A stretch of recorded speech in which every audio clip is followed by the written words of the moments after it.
Hola, bienvenido al interior de la sala verde con Danny Green. Mi nombre es Harrison Sanford. Hoy, los Suns son burritos. Anthony Edwards es un superestrella. Y mi New York Knicks. Oh, it feels so good. It feels so good. Danny, I don't know. Sometimes when I do Spanish, it kind of pisses me off because I'm still having a hard time putting the O's with the A's and the masculine and the feminine. Like, for example, for sure. Superstar is according to translate is super estrella, but like Anthony Edwards is a man, so I said estrello. Maybe I'm wrong. Just like, bro, did you know dress in Spanish is vestido and not vestida? Like, they have some different.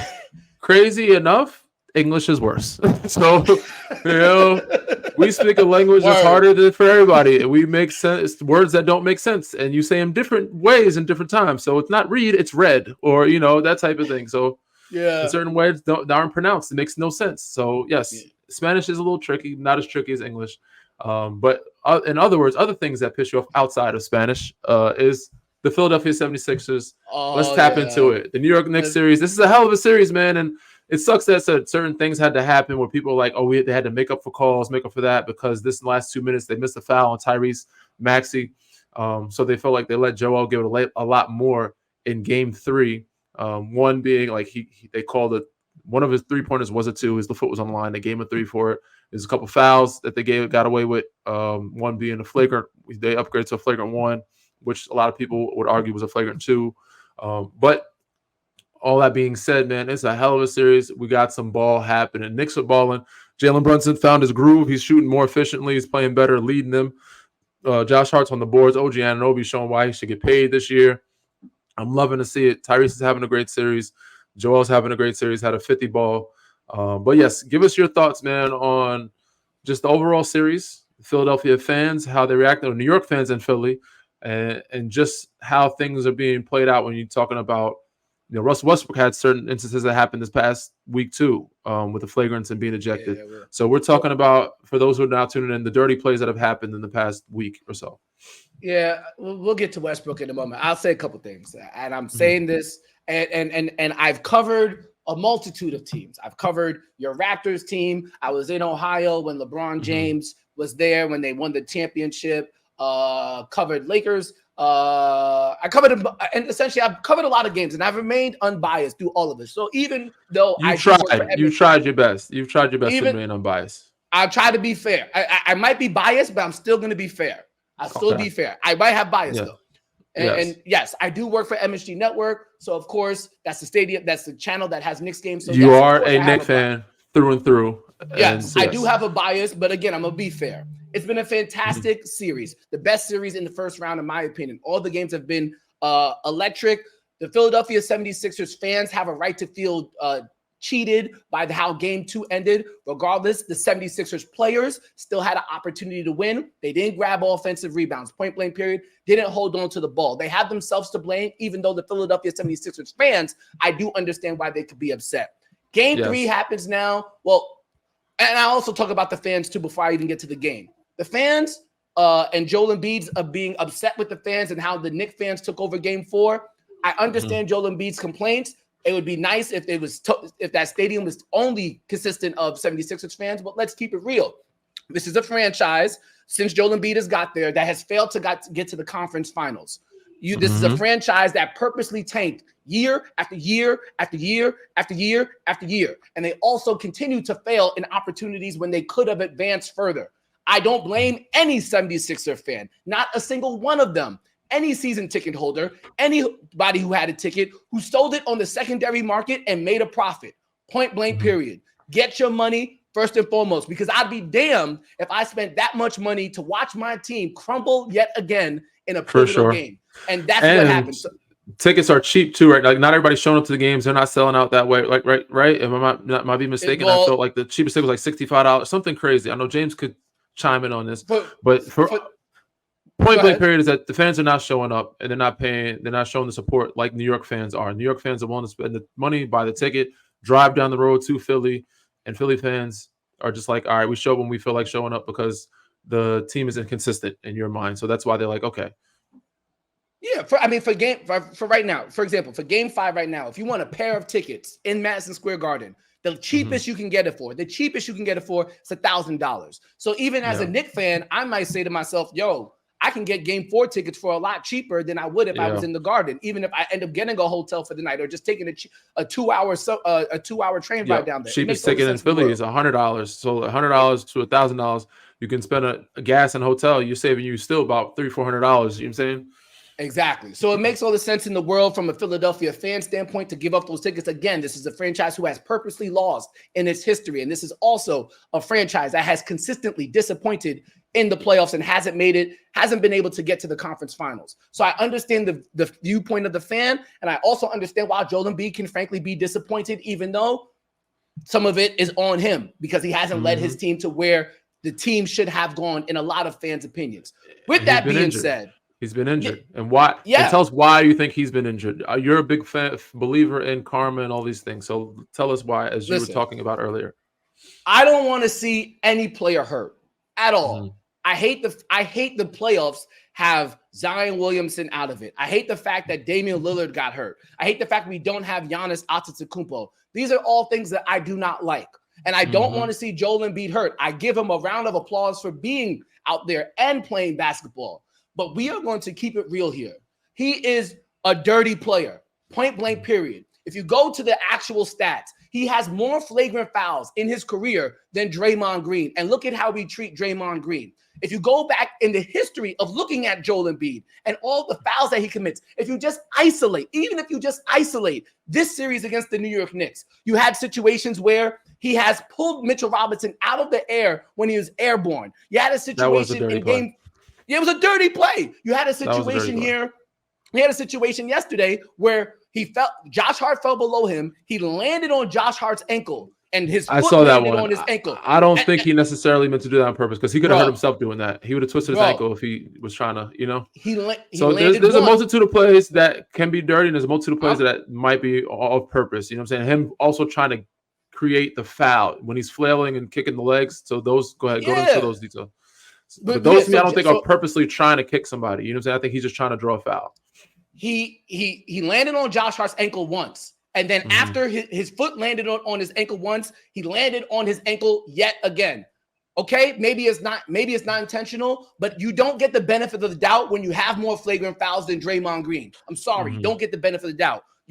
Then in game number 3, he ran into Isaiah Hartenstein, straight through him. His knee made contact with his groin area. The same thing happened with Mitchell Robinson. He flails his body, and I have no problem with people selling calls. I actually have no problem with the elbow check that he gave to Jalen Brunson when he ran through the paint yesterday. It's all fair. But he flails his body, and he has, frankly, a lack of concern for his NBA brothers that he plays with when he flails his body around trying to draw contact, or even when he's not trying to draw contact, when he's actually trying to put harm or hurt other players, point blank, period.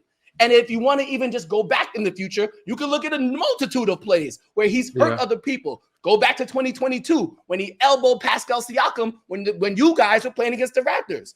He has a history of this shit. Again, he has more flagrant fouls than Draymond Green. He's an MVP player with Matthew Dellavedova tendencies. Point blank, period. He does not care for the actual well-being of the people that he plays against. And again, I'm cool with physical play. I'm cool with him bumping people. I said I'm cool with the forearm to Jalen Brunson. But his flailing of his body, his reckless falling to the ground is ridiculous at this point. And it's a damn shame that he has to reduce himself to that because he's too damn good for it, Danny. He's not a minimum contract player. He's not fighting for a deal. You don't need to be this person.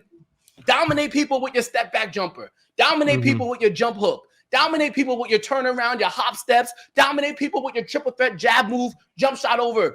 Dominate people with your three-point shot. What are you doing all this other nonsense? It's ridiculous. I can't take it. It's so annoying. You're too good to be hurting people. For sure. Too good to be dirty.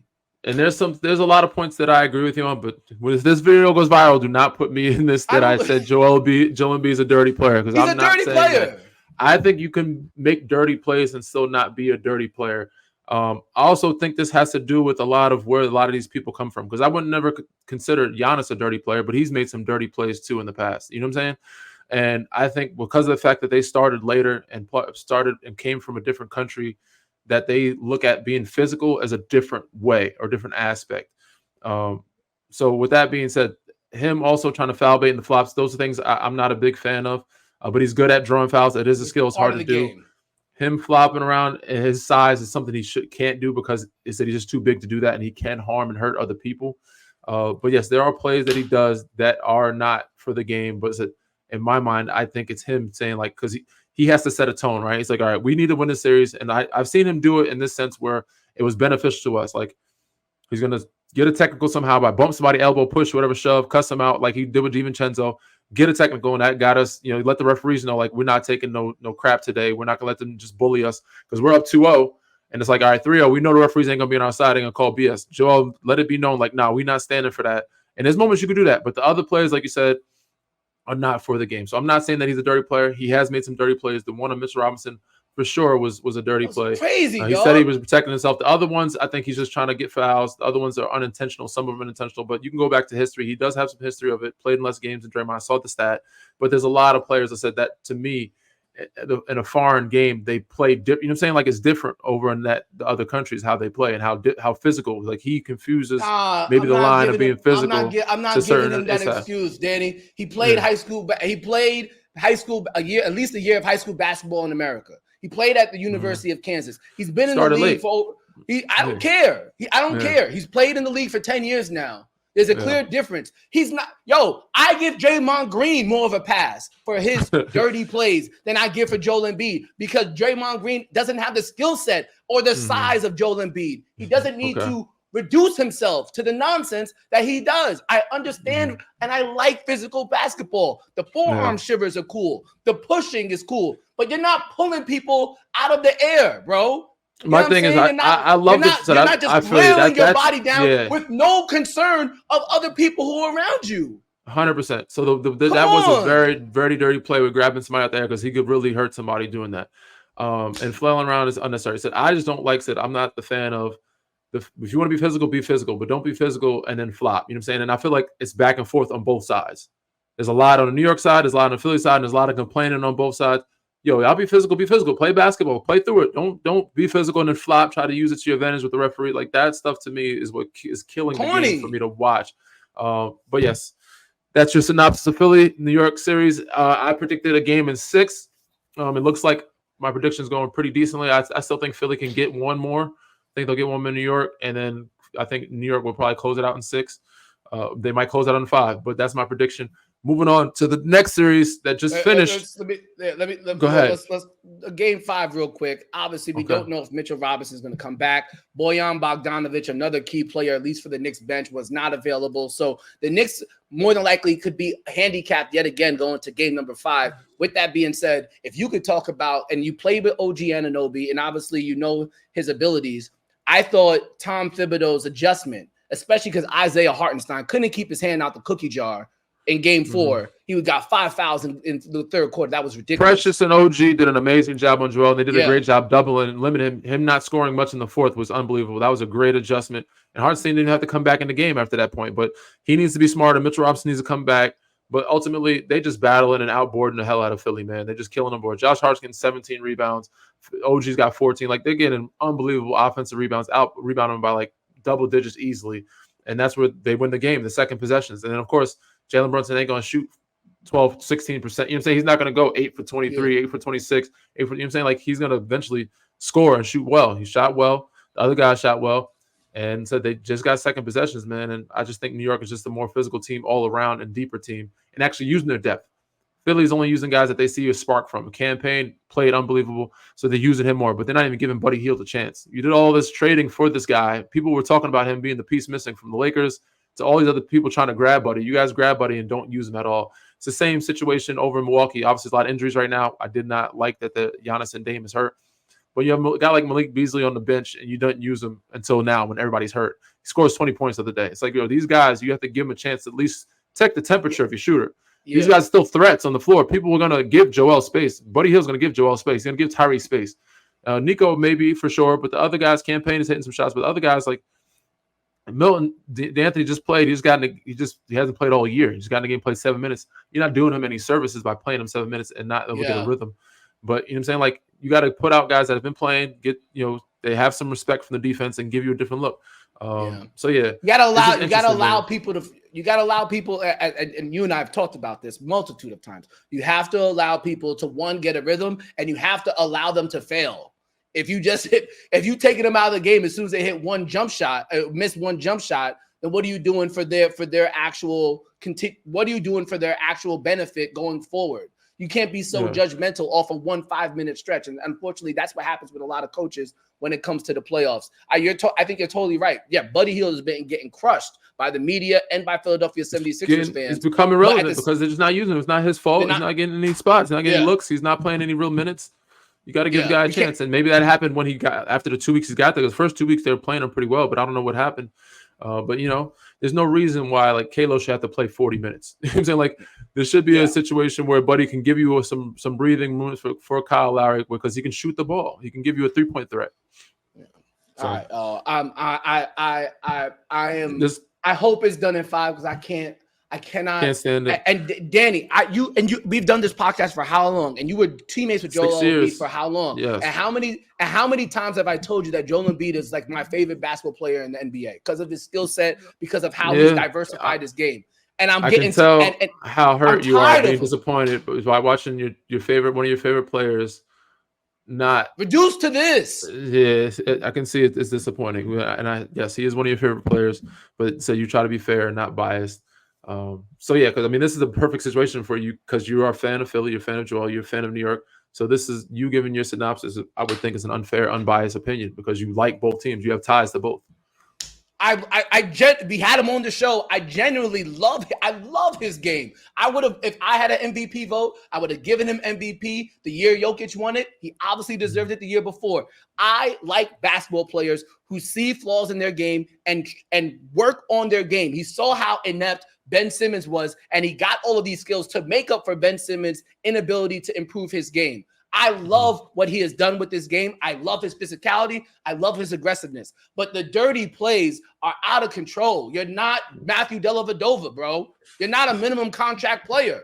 Sorry, Matt. Sorry for the stray, but you had to. It's ridiculous. You had to catch one. Just an example. But moving on to the next series, I got Cleveland, Orlando. Another one we need to talk about.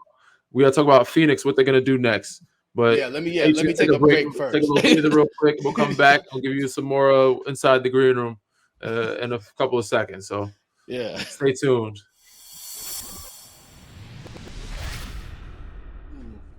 All right, I'm a little bit more calmed down now. Chill. If you guys are listening to us using the Audacy app or whatever podcast app you're using, you can find us on YouTube as well. And if you're watching us on YouTube, well, you could use the podcast apps as well to listen to us while you're on the go. If you could do us a favor, give us a 5-star review, all the comments and the subscribing and the rating and reviewing. Make sure that we can continue to keep doing this. So please give us your support. With that being said, Danny, the Phoenix Suns need some support. And I told you before the series started that Anthony Edwards would move from being a star, a budding superstar, to actual superstar status if he got rid of this Phoenix Suns big three. Well, Danny, he did it in grand fashion. He got rid of them expeditiously. Got rid of them real fast. A spectacular got them up out of there. A spectacular series from him, particularly in the second half of games. I absolutely love the press conference that he had on Sunday night with Karl-Anthony Towns, where he told Cat, like, yo, I told you if you don't get in foul trouble, you're going to go to work. And he told the media and he told everybody who was listening that Karl-Anthony Towns is actually the most offensively talented player on the team. And I love that. That's leadership because he knows that he's getting groomed to be a superstar, but yet he's still giving praise to his other teammates and recognizing how important they are to his success. He's bigged up Karl-Anthony Towns. He's bigged up the maturity of this kid is unreal for his age, man. The way he's handling the media, handling the team, and being the leader of the team and telling Carl. He should not be the one telling Karl-Anthony Towns, you don't stop fucking fouling. You know what I'm saying? Get out of like we need you on the floor. For him to realize that, no, like he's 22. Cat's been in the league way longer than him. So I was like, bro, what are we doing here? But his maturity is unreal, man. He's showing it. He's scoring in a multitude of ways: threes, pull-ups, mid-range, posting up, bodying guys, dunking the ball. Should have been an N1. You know what I'm saying? Could have been an N1, but hey, yeah, he's doing it all, bro. Yeah, no, he's doing it all. He big early in the season. He said, the Suns got KD, but we got Jaden McDaniels, basically bigging up Jaden McDaniels. He's talked about his coach being coach of the year. He's bigged up Rudy Gobert. He's been a joy to watch. The league has a superstar. That is for sure. We're going to talk about the Suns in just a moment, but Danny, I'll let you wax any more poetic that you have about Anthony Edwards and where he is. And I tweeted this yesterday. Ja Morant better get his act together because some of these young bulls are staking their claim in the future of the NBA, whether it be Luka, whether it be Anthony Edwards, whether it be obviously Nikola Jokic, and obviously Shai Gilgeous-Alexander. They're grabbing the stakes. We don't have to talk about Ja Morant, but I thought about him last night. I was like, damn, what Anthony Edwards is now, that was supposed to be Ja. But Ja will still be there. But Anthony Edwards, we'll see. Well, we'll see what they get if they get it together. Their group, they just have to get healthy. But yes, he's a rising superstar, and I can't wait to see what he does in this next round against Denver. This will definitely nah, bro. This series, he's already a superstar. He's a but superstar. This series will dictate. No, he's a superstar. But this series, I think, coming up is going to be the biggest learning lesson of his career, and this is going to dictate how Minnesota moves forward in the future. And I think this is going to help him in so many. Even if they probably, but most people predicted them to lose. I think it goes at least 6-7, but I think they have a chance of winning. He wins this series, now he's in the Michael Jeffrey Jordan category. You know what I'm saying? Like, even if they get to the finals and lose, but beating Denver, the back-to-back champions, and he's going to have to do it. Not saying all on his own, but it's going to a lot be on his shoulders, and they're going to throw everything at him. If he does that, he'll be in a category of his own. And I said he's going to learn a lot of lessons. Said in the loss, so we all expect of losing to Denver, but how he shows up as a leader, as a scorer, and all the things what they throw at him, I want to see how he responds to that, and that's going to dictate where Minnesota's future is. Yeah, it's going to be exciting. But now let's talk about what isn't too exciting. If you're a Phoenix Suns fan, it's bad, Danny. It's bad all the way around. They got swept. That's bad. The future of the team is all in jeopardy. We know about how the new CBA is kicking in, and they're basically strapped. They can't really do anything. Bradley Beal has a no trade clause. He's making $50 million a year for at least the next 3 seasons. You have Kevin Durant, who's actually extension eligible this summer, which is going to be a big decision for the Phoenix Suns and Matt Ishbia to make. And then obviously you still have Devin Booker making good bread, and Yusuf Nurkic is making $18 million next year and $19 million the next year. The obvious thing would do, like, can we trade Yusuf Nurkic, get a low salary center to replace him and get some other pieces, particularly a point guard. But who actually wants Yusuf Nurkic? I got no idea, especially at that rate. It's going to be very difficult, Danny, and I think what's going to end up happening here, the Suns are going to have to make a decision. Are we going to extend Kevin Durant? And maybe they say at 36 years old, it doesn't make sense. Does Kevin Durant then request a trade, which would just look crazy for him to do again after he after he left Golden State to go to Brooklyn and then requested a trade to get up out of there? And then you might say, even if they don't give it to him and he stays there and they say, maybe we'll just trade you. Well, can you actually get value out of him at 36 years old? Yes, you can. But you know who you get real value for? Devin Booker, who's only 27 years old, who has at least 3 more years on his contract. On First Take on Monday morning, Stephen A. Smith said that he's hearing some rumblings that Devin Booker actually wants to come to the New York Knicks. You know who used to be Devin Booker's former agent? Leon Rose. You know what front office Leon Rose works in? The New York Knicks. Yeah, I don't know what happens with Phoenix, but they also don't have draft picks for the next 5 years. They're screwed, and they have nothing to show for it this year but getting swept. And what makes it even worse, as soon as they got swept, 5 minutes after it happened, we saw a report from Shams Charania. Shams Charania's report really aired out some of the grievances that apparently the Suns locker room had with their head coach, Frank Vogel, who just signed a 5-year deal this past offseason. It looks like he's up out of there. They have a world of issues, Danny, in Phoenix, and I don't know how they solve them without dissolving the whole thing if they really want to get back to eventually winning the title. It's an absolute horrific start to this KD, Beal, and Booker era. A failing in every way, shape, and form from present stance and to even not leaving optimism for going forward. Terrible. awful, disgrace, shameful, actually, Danny. A shame that you could have this quality of talent, and you got swept. I mean, let's keep it realistic here. They probably shouldn't have been in the playoffs. If Sacramento's healthy, if some other teams are healthy, they probably are home. If Draymond Green doesn't get suspended this year and the Kings are healthy, they're probably in the play-in. For sure. And they're probably going home, honestly. But realistically, it's like they just hadn't had a great season up and down. And health-wise, Bradley Beal's been in and out of the lineup. They've been up and down all season. One of the worst teams in the fourth quarters possible. So it's like being at a 6 seed for them, it was an over, like, you know what I'm saying? The team that matched up with them knew they were going to have, because they realistically are an 8 seed, 9 seed. They should have been in the play-in game and at a 7, 8, 9 seed. But yes, there's a lot of questions that I don't have the answers to. and it's like either you're stuck with it. And I'd like Nurkic. I think Nurkic is a good center to keep, good foundational piece. I don't think he's at an unfair price. You got Grayson Allen. He's a good piece. You just paid him again. You got to pick one of the 3 guys that you want to keep in that big 3, I think. You can't trade Bradley Beal. He has a no trade clause. He's going to have to waive it. Exactly. So you find a way to get him to go to a place that he may want to be at, because he obviously is not happy. He's frustrated, and he's more effective when it's featured around him. He obviously wasn't featured this year. He might want to be in a place where he can be more featured more. If he's like a place who would he want loves. him?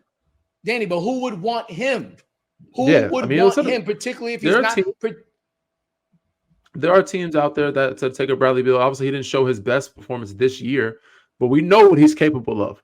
You go back to Brooklyn and find some pieces you can get there. You can go to Sacramento. You can go to LA this summer, and they're going to be looking to make moves. You know, LA is good to make some wild changes sometimes. They might not be the best decision, but they'll go catch for a bigger name. So if you can get a Rui or D'Lo, somebody like that, and some picks back, guess what? You're in business. If you can go to Brooklyn and get a Schroeder and a Finney Smith and Claxton or somebody like that, you know what I'm saying? Like, now you're in good business. You got to just go and instead, if you want to start over, trade them all. You know what I'm saying? If you want to do that, say, listen, we're blowing it up. But this is a question I don't have answers to. This is the situation that Matt Ishbia put himself in, and supposedly he's been very heavily involved in what the movement's made.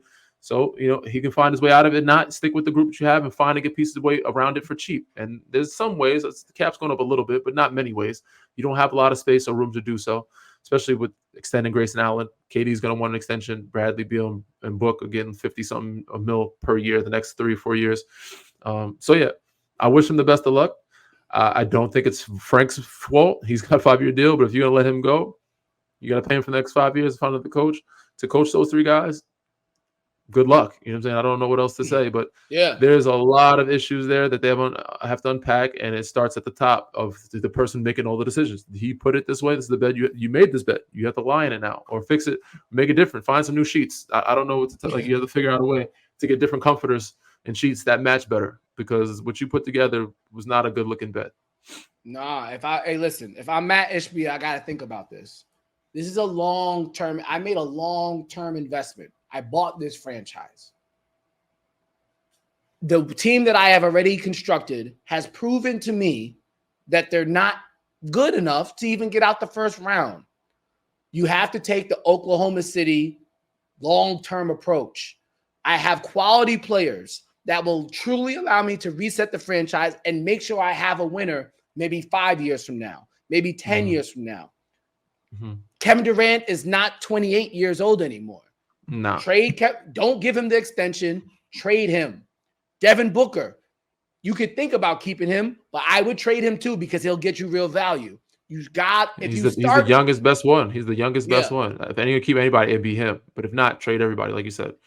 Be OKC. Be like OKC. Start over like OKC. Exactly. That's the only way. That's the best way to get out of this. You didn't buy the team to have them for 3 years. I don't think he did, to sell it again. Yeah. I thought he bought the team as a long-term investment.